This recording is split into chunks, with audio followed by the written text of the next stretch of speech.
A lot of the calls that we get at the rescue are birds. And right now we have 27 resident birds. This is one of them. Her name's Tiki Bird. She's a blue and gold macaw. I know I tend to tick some people off, but not everybody should own a blue and gold macaw. Actually, I don't think any of them should be sold as pets. There's enough in rescues and places that adopt them out. There's enough in captivity to keep everybody with a bird for the rest of their life. A macaw can live up to 80 years in captivity. By the time you can afford a bird like this, it's going to outlive you, and possibly another generation as well. So you have to have a plan of when, you're welcome, Zachary, he's going to get all of my birds, a plan for what's going to happen to your bird once you pass away.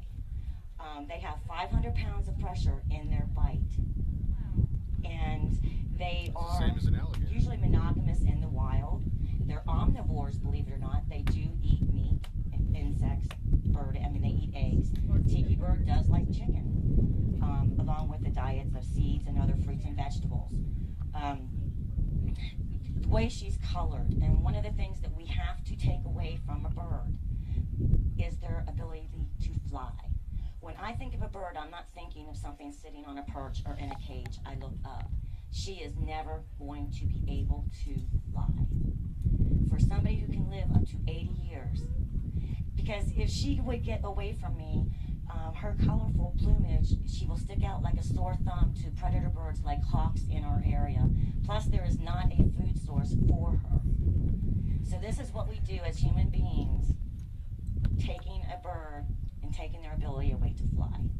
There are other better choices out there. I know we can't stop the pet trade. It's a $20 billion a year industry.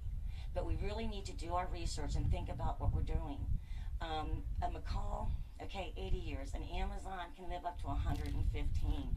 We had one pass away at the rescue who was 98 years old. We were his third owner, so really that was not that bad.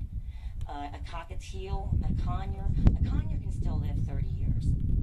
We can't get it right with dogs and cats, let alone thinking that we're going to get it right with birds. So, plus, there's another one of my little things that gets me upset. There is no agency like an SPCA or USDA or the Game Commission who looks after the birds. Bird breeders, we think of how many puppy mills are out there and they get shut down. Nobody looks out for the birds. So, and I have a waiting list of more birds to come to the rescue. I have about 36 that I have fostered out. We do have a foster program because we've had to, because we just get too many calls. Reptiles and birds are our biggest calls. So if you're thinking about getting a bird and I haven't changed your mind about what kind of bird to get, look for a rescue that adopts them out. It will take time. It does. But what happens with birds like these, they imprint on people. So they're hand raised. They don't know how to act with another bird. So when they become sexually mature for 6 weeks, think of somebody with PMS. That's what you get in a bird for 6 weeks. Their breeding season is usually in the spring. And that's when the most bites happen, is in the spring. And people don't realize that they've had this bird for 10 years and all of a sudden they're getting nailed. Because they're frustrated. They have no idea why you can't give them what they want. But you can. So, we're going to have our auction soon. I hope everybody spends lots and lots of money. It goes directly to the care of every one of our animals and residents at the rescue. And if you haven't been out there, we have $1 off coupons out where we're selling our calendars. Pick one up. Come out and see us on Saturdays and Sundays, May through October, weather permitting. And if you have a bigger group, we do group tours on the weekdays. Thank you.